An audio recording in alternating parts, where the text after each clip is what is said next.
What's going on, everyone? Welcome back to the channel. It is Cutthroat here, and today we are going to be continuing our playthrough of Arcane. So as usual, if you guys are going to enjoy it, consider liking this video as well as subscribing. I really do appreciate your support here, but most importantly, it is so that you don't miss future episodes or uploads of single player playthroughs or content just like this one. And with that being said, let's get this episode started. So here we are in the game. We are currently, I believe, in the, the Arcane Forge area here of Treasure's Library on the Shadow Isles, of course. And what we need to do today is we actually want to head back to Bilgewater because I think I mentioned this in the previous episode, but for those of you just joining us, of course, I'm just going to do a quick little recap. What we're going to be doing today is we're going to head back to Bilgewater because we want to complete 2 other side quests first before we move on with the other stuff. So those side quests are going to be the Idol, which is going to bring us to Baron's Rest, and I believe this is a mission for Alawi's level 3 ultimate. We are also going to want to get the Cannon done, which I believe is a Misfortune's level 3 ultimate quest, and these 2 are in separate areas. The Cannon is in Grey Harbor, and the Idol here is in Baron's Rest. So we're gonna get these 2 done, not 2 in the same episode, of course. I don't think there'll be enough time, but we'll do one of them. I think we're gonna want to do the Cannon here, and we'll leave the Idol for some other time, possibly the next episode. But yeah, we'll get that sorted. We have 6 other quests here, which we just received in the previous episode, of course, here in the Arcane Forge. If I just show you where we got them, I think it was from, no, not from this item here, but from some of the pedestals, I believe. Just a quick little recap for those of you just joining us, of course. So yeah, we got them from those pedestals here, and if I am not mistaken, those quests have set us to find some items that would be vital to crafting legendary weapons for the champions to use against the Ruined King. So we're gonna go ahead and set about that, but we'll do that some other time because this looks like a very taxing mission in itself. They're not very direct, by the way, I should add, because if I go ahead and select jump the district map, it is not gonna tell us where. It's just gonna bring us back to the Shadow Forge, the Arcane Forge, which is not really that transparent, I would say. I know for a fact that the text has a couple of clues, I would say, but I have not read them yet, so we'll just leave that for later. We'll leave all that for later. First, we're gonna focus on getting Misfortune's level 3 ultimate done, which is the Cannon. So we need to head back to Grey Harbor for that one, and that means we need to take the fast travel station, and at the same time we need to take Misfortune's ship back to Bilgewater.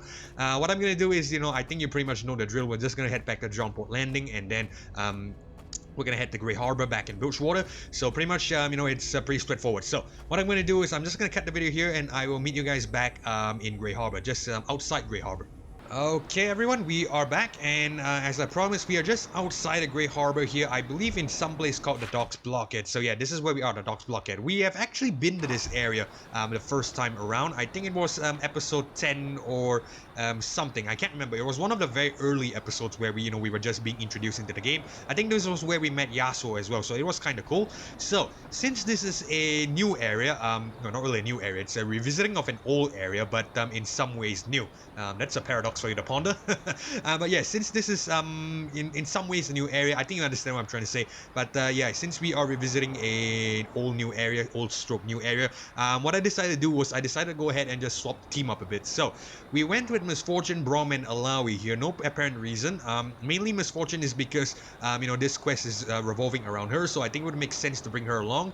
Brom is here because I just feel like it, and at the same time, Alawi is also here just to provide some heals, because if I am not mistaken, if you recall when we were in the Shadow Isles, when we first revisited the Shadow Isles, we met a couple of stronger enemies when, the second time around. So if that is anything to go by, I would like to believe that the Grey Harbor area is going to be packed with revamped and, stronger leveled enemies. So just in case that happens, I decided to get a healer along, so in Alawi, and Brom is there just to draw some damage. But you know what, let's deal with it and let's see what happens. So let's head in.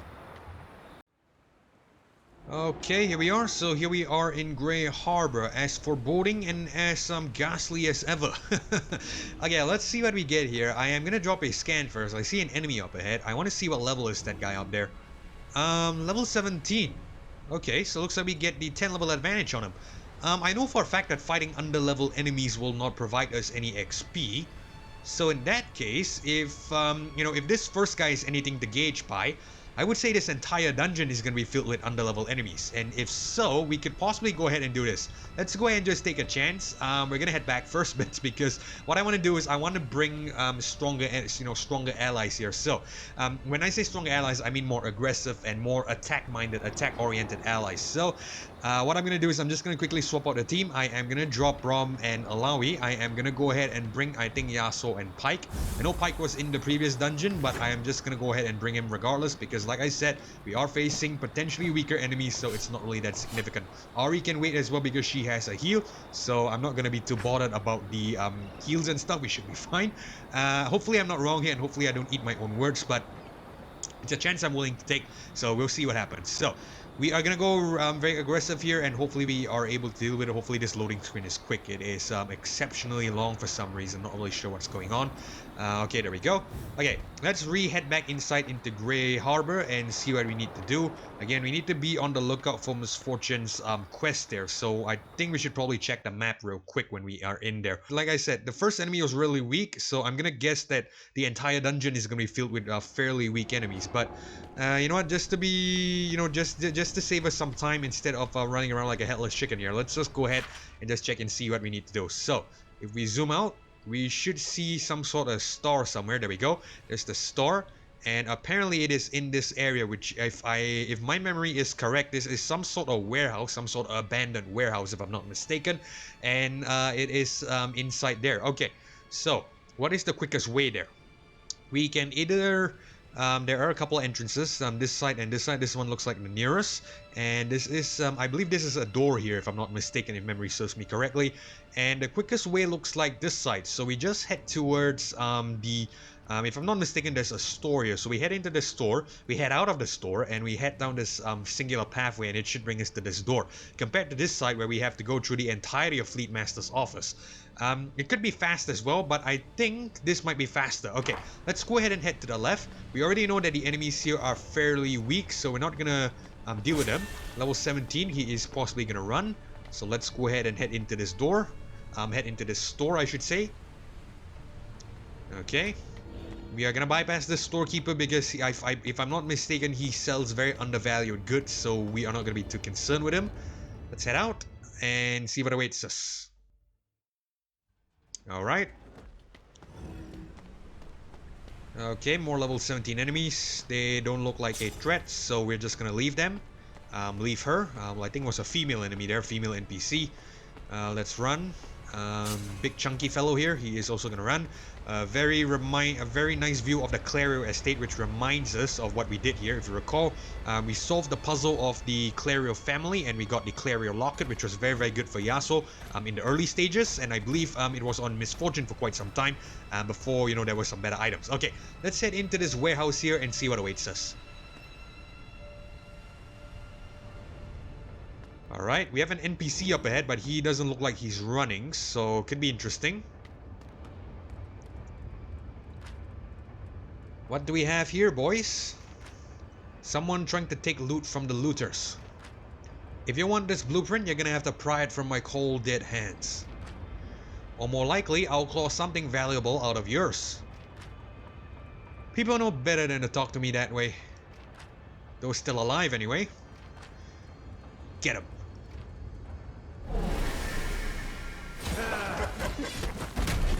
Come on, man. Okay, so they get a jump on us, but it's cool. Captain Flume, level 18, Cutthroat Stalker, level 18, Resilient Crusher, level 18. So we have about 9 levels up of them, and I am very sure that, you know, if we face underlevel enemies, we will not get any XP. So let's see if we can actually flee the battle. I have noticed the flee button for quite some time, but I have not used it because mainly I just wanted to get as much XP as I can. So in situations like this where we are facing underlevel enemies, which is not a mandatory battle since there are no XP rewards, we're gonna go ahead and try to see if we can flee the battle. It's gonna bounce for us. Okay, so I don't think it's gonna work. Let me just try it again. Yeah, it's not gonna work. It's just gonna keep bouncing. Okay, so looks like we have to fight them. It is a mandatory battle, this one. I'm pretty sure we will not be getting any XP as well because they are under level. So I think what we can do is we can afford to use some mana here, because what we can do is we can just use the rest point and restore some mana if need be. So let's go ahead and try that. Let's do, I think, a power shredder and just see if we can take them all out. Let's do Pike's Bone Skewer here as well. Let's do no, speed is gonna go after. In that case, there is nothing gonna go before. We might as well just do a carve here, and I think we target Flume. By the way, I think I probably should read what they do. I know we have the upper hand here, but I'm gonna read what they do in case some of you playing along are a bit under level and you are, encountering this battle. Okay, let me just read this after, Floon goes with his attack here or whatever.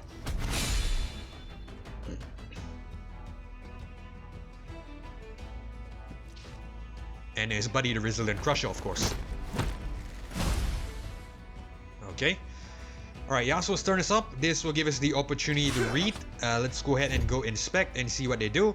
Alright, Captain Floon here has the battle formations, which adds a stack of strength in numbers to each ally. Strength in numbers increase attack power by 10% per stack. Coordinated assault deals heavy damage over 5 shots and deals additional damage for each stack of strength in numbers on allies. He is also immune to stuns, which signifies that he could be a boss. He looks like he is a boss, to be fair. Captain, buff a random ally with strength in numbers each turn, increasing attack power by 10% per stack. Okay. Cutthroat Stalker, Fate Slash deals light damage and applies stealth to itself for about 1 turn. Spine Sheath deals heavy damage over 4 hits and deals extra damage if stealth. Opening Flurry, haste is increased by 50% for the first 3 turns. Untargetable by single target abilities because of stealth. Increases damage done by Spine Sheath removed if damage is taken. Strength in numbers increase attack power by 10% per stack. Okay, that's the Floon buff. We don't need to know that because we already read that. Resilient Crusher.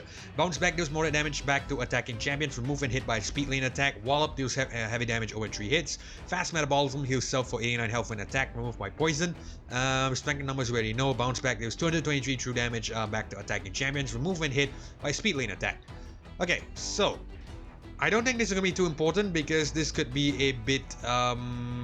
this looks like a fairly easy battle. Bug bites, I would say. They do bug bites. Okay. So, let's go ahead and do a Steel Tempest with Yasuo. I think we'll just target the Resilient Crusher, see if we can remove his fast metabolism. Yeah, let's see if that works. Apparently not. It's okay. Misfortune will probably do some significant damage here. She actually kills the Cutthroat Stalker, which is kind of cool. Pike does not have his ultimate, which is a bit unfortunate. Let's just do a carve and see if we could kill the Resilient Crusher. Apparently not. It is a-okay because Yasuo should be able to with a potential, what is it, a Wind Tempest or something. The Resilient Crusher goes down anyway from the debuff, so let's do a Steel Tempest and just end this battle. Okay, Rogue Captain Floon slain. That's cool.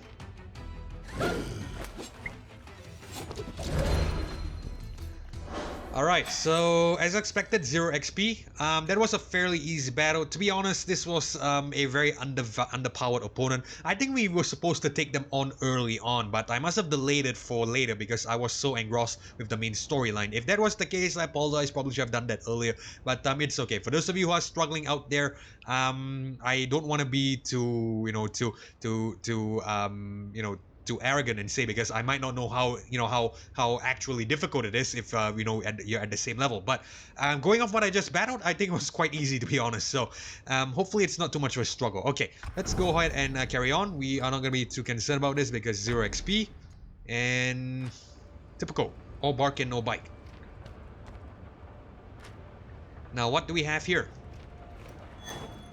Cannon blueprint, okay. Some kind of cannon blueprint. By the looks of it, this thing could fire from here halfway to the mainland. I need to find a blacksmith to build this thing.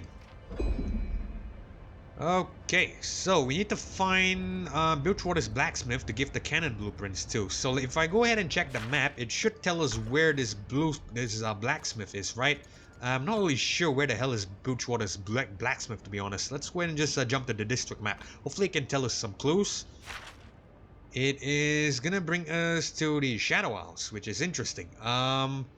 Okay, I think this is not where we need to go, because if I'm not mistaken, it said very clearly Bilgewater's blacksmith. I doubt he is gonna be on the Shadow Isles, so this could be a bit concerning. Looks like we need to find where this guy is, which, I have no clue of.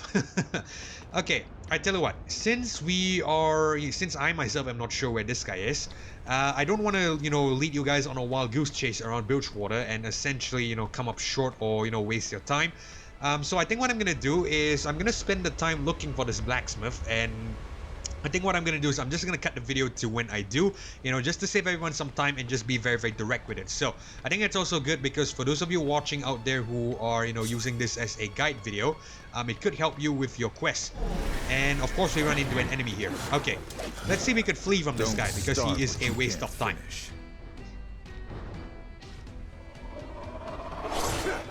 Let's see if we can flee. We failed. Let's try it again when Misfortune's turn coming up.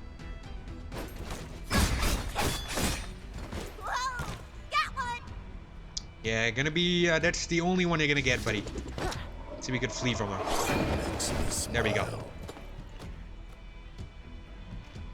Alright, we fled the battle. Cool. I don't need to know that.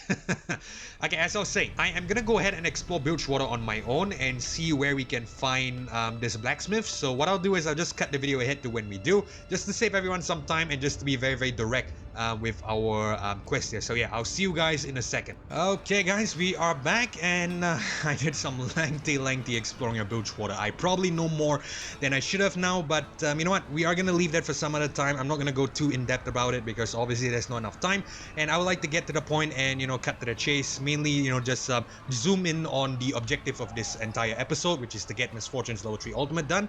So yeah, I'm just gonna show you how to do it. So if we currently, as you can see, I'm just in front of this fast travel station here. I took the liberty of coming here, by the way. That's because that's the quickest way to where we need to go. If I show you this map over here, sorry, not this map, sorry, that's the wrong one.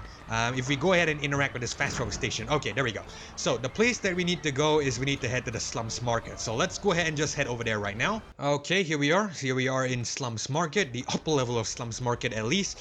Where we need to go is we actually need to head downwards, if I'm not mistaken, right? Yeah, we need to head down. So Bilgewater's blacksmith is this bloke over here. So he was the vendor, if you recall, that sold us a couple of weapons very early on into the game when we first passed by.